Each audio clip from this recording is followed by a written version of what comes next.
Okay, students. Now, as I told you that sensitivity is the factor. How can we define it? We have said that sensitivity means if a galvanometer shows large scale deflection when the small current is passed through it. Okay, that is the sensitivity of a galvanometer. Now, here the sensitivity may be defined in two ways. One is called the current sensitivity and another is called the voltage sensitivity. Let us now discuss these two sensitivities. First is current sensitivity.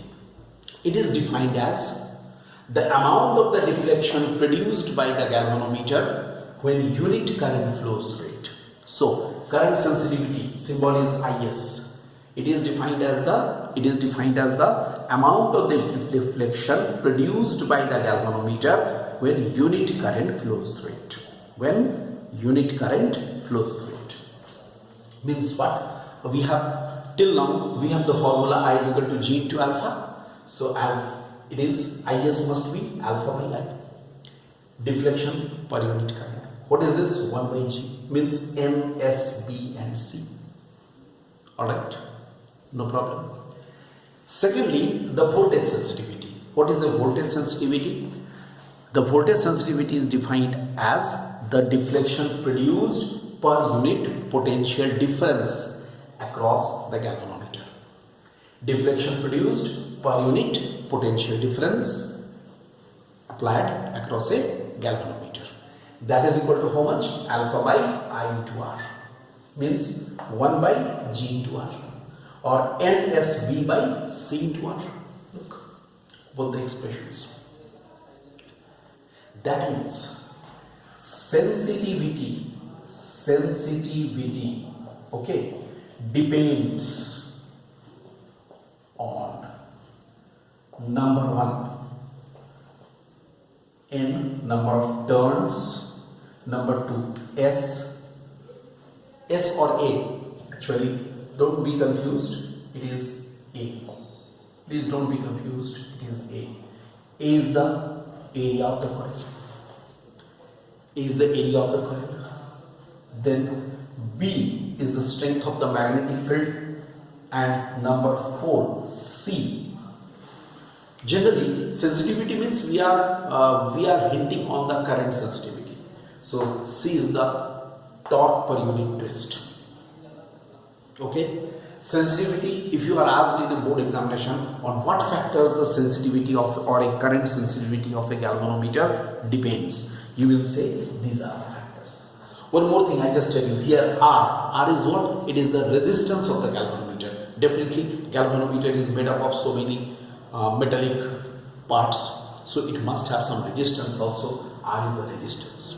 But sensitivity depends upon these factors, N, A, B and C.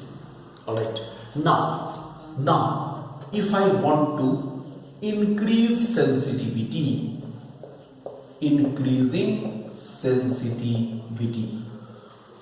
up to what extent it is possible, that I want to say.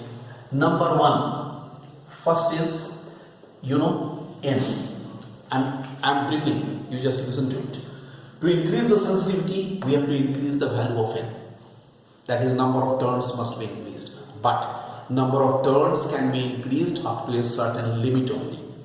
We cannot go beyond that limit, otherwise the galvanometer will become very heavy. So it has got a limit. Got it?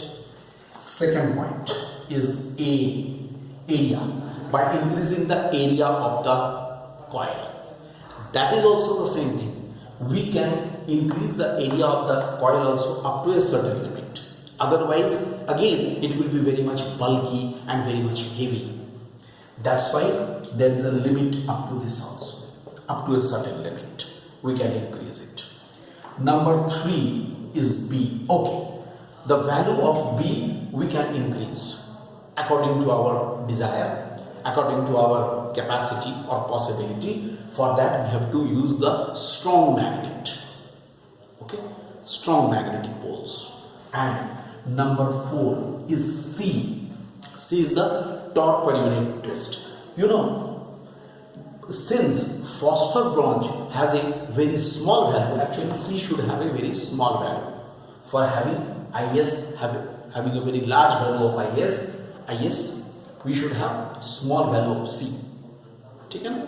So the phosphor bronze has been chosen keeping in mind that thing, that for a phosphor bronze, value of C is very small. So this is why the choice is about phosphor bronze. So these are the factors. These are just to discuss the sensitivity. This is all about the sensitivity and all about the moving coil galvanometer.